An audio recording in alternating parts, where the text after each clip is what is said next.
Davus pentaloris, or for the Game of Thrones fans, Davus pentaloris, also known as the Guatemalan Tiger Rump.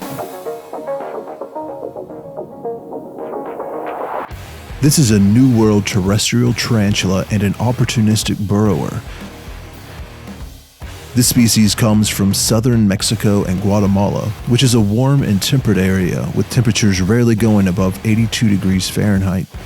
Males of this species only live to about 2.5 to 3 years, while females have a lifespan of nearly 11 years. Females can grow to a size of 4 to 4.5 inches, with most seeming to top out in size of 4 inches, with males being an inch or so smaller. The only sexual dimorphism in this species is size, so to determine the sex of your tea, you will need to examine a fresh molt, or wait for the male to mature, emerging from its molt with tibial hooks and poppal bulbs. This tea should not be confused with the Davus fasciatus, which has a darker or black carapace, a different pattern on the abdomen, and originates from Costa Rica. Davus pentaloris is the only species firmly established in the hobby. It is sometimes mistakenly sold in the hobby as D. fasciatus, so if you think you own a D. fasciatus, it is very likely a D. pentaloris.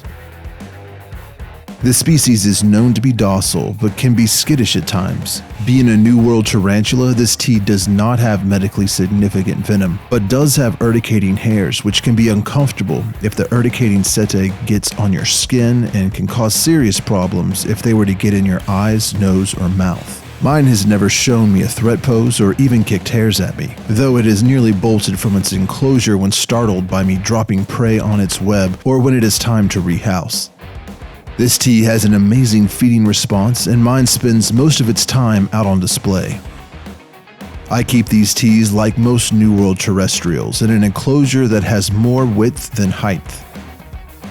As spiderlings, they tend to like to burrow much more than adults, so be sure to give them plenty of deep substrate till they put on more size. I usually keep their substrate a little more moist than most New Worlds, by overflowing the water dish every few weeks and then letting it dry out. As they get larger, I provide them with a hide and a few plants or decorations to use as anchor points, as they can be prolific webbers. I keep the water dish full and continue to overflow it every couple of weeks, but I avoid getting the substrate swampy or too wet. I only dampen 1/4 or 1/3 of the substrate, enough so that it can fully dry out in 10 to 14 days. This helps to prevent issues with mites and mold. As far as feeding, I feed my smallest spiderlings under 1/2 inch, flightless fruit flies, confused flower beetles, or chopped up pieces of cricket about twice a week. As they grow larger, I feed them a couple pre-killed small crickets twice a week initially, but switch to live prey as soon as they're big enough to take down a small cricket safely.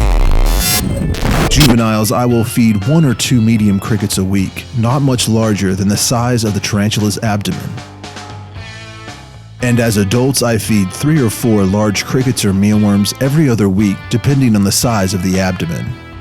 This tea will stop taking food when in pre-molt, so if your tarantula doesn't eat, be sure to remove any uneaten prey within 24 hours and try again in a week or 2. They can easily go weeks or even months without eating while in pre-molt. It is nothing to worry about. After your adult molts, wait a week to 10 days before offering prey again, so you can be sure to give your tea plenty of time to stretch out and harden up. Spiderlings don't take as long to harden up and will be ready for food after 3 or 4 days. Since this species does appreciate a little humidity in its enclosure, it is essential to spot clean the enclosure and remove any molts, dead prey, boluses, or anything of that nature regularly to prevent issues with mites, mold, and bacteria. The husbandry for this tarantula is pretty straightforward and makes for a great beginner tea. With the bright and unique color patterns, voracious feeding response, and mostly docile nature of the tea, you can't really go wrong adding one to your collection.